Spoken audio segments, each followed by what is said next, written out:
RB પટેલનું આજે નિવેદન સામે આવી રહ્યું છે તેને અલ્પેશ કથિરિયા દ્વારા સમર્થન આપવામાં આવ્યું છે।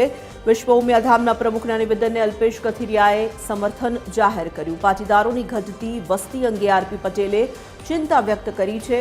આરબી પટેલના નિવેદન બાદ અલ્પેશ કથિરિયાની પ્રતિક્રિયા સામે આવી। આરબી પટેલે ચિંતા વ્યક્ત કરી છે તે ખરેખર વિચારવા જેવી બાબત છે। આરબી પટેલે કરેલું નિવેદન ખૂબ જ સાર્થક ગણાવ્યું છે। અલ્પેશ કથિરિયાએ હાલ જે પ્રકારની પરિસ્થિતિ સર્જાઈ છે તે ચિંતાનો વિષય બન્યું છે। વન ચાઇલ્ડ નો ચાઇલ્ડ પોલિસીને કારણે સમાજની સંખ્યા પણ ઘટશે તેવું તેઓ મત વ્યક્ત કરી રહ્યા છે। ઉમિયાધામના પ્રમુખ આરબી પટેલે એક કાર્યક્રમમાં નિવેદન આપ્યું છે કે અત્યારે જે ટ્રેન્ડ ચાલી રહ્યો છે વન ચાઇલ્ડ અને નો ચાઇલ્ડ તે ક્યાંય ને ક્યાંય પાટીદાર સમાજ માટે ઘાતકરૂપ છે ને તેને જ લઈને પાટીદાર નેતા અલ્પેશ કથિરિયા આપણી વચ્ચે ઉપસ્થિત એમની સાથે વાત કરી। અલ્પેશભાઈ જે પ્રકારનું નિવેદન આપ્યું છે કઈ રીતે જોયું?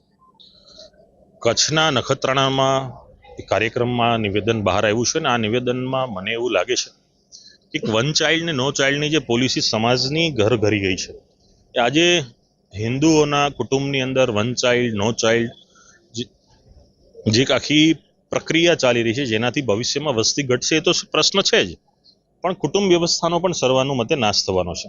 એક બાળક હશે તો એના ભાઈ બહેન એના ભવિષ્યમાં લગ્ન થશે તો એના ફઈ કાકા કાકી જે આ પ્રકારના જે આખા એક કુટુંબ વ્યવસ્થાના જે પાત્રો છે હિન્દુ સભ્ય સમાજ વ્યવસ્થામાં એ ભવિષ્યના બાળકો માટે અચરજ પણ પમાડશે।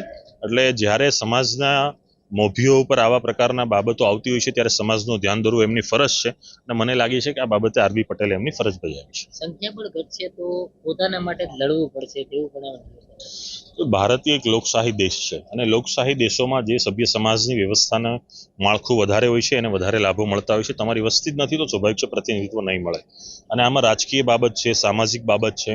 કુટુંબ વ્યવસ્થા મોટી કરો છો તો સામે આર્થિક પાસા ભેગા કરવા, બાળકોની વ્યવસ્થા કરવી, ખર્ચાઓ પણ વધવાના હોય છે તો એ પ્રકારની વ્યવસ્થા પણ ઊભી થાય તો સામાજિક, આર્થિક, રાજકીય સાથેની બધી જ વ્યવસ્થાઓ મેળવીને આખો મુદ્દો વધારે ચર્ચા થાય તો સારો પડશે।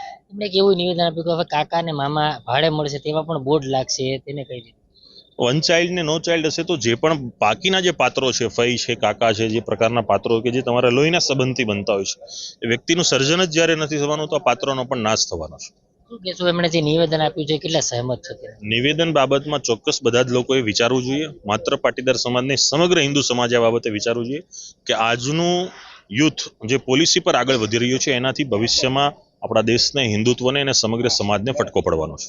બિલકુલથી તો આ હતા અલ્પેશ કથિરિયા કે જેમણે કહીને કે વિશ્વ ઉમિયાધામના પ્રમુખ જે છે તેમણે જે પ્રકારે નિવેદન આપ્યું છે તે નિવેદનથી કહીને કે હિન્દુ સમાજને આગળ આવી અને આ પ્રકારે વિચાર વિમર્શ કરવા જોઈએ જેથી કરીને ક્યાંય ને ક્યાંય સંખ્યાબળ ઘટશે તો તકલીફ તેમને જ રહેશે તે પ્રકારનું નિવેદન તેમણે આપ્યું છે અને આ પ્રકારના નિવેદનથી તેઓ પણ સહેમત છે। કેમેરામેન જસ મિસ્ત્રી સાથે દિવેશ પરમાર, TV30 ન્યૂઝ, સુરત।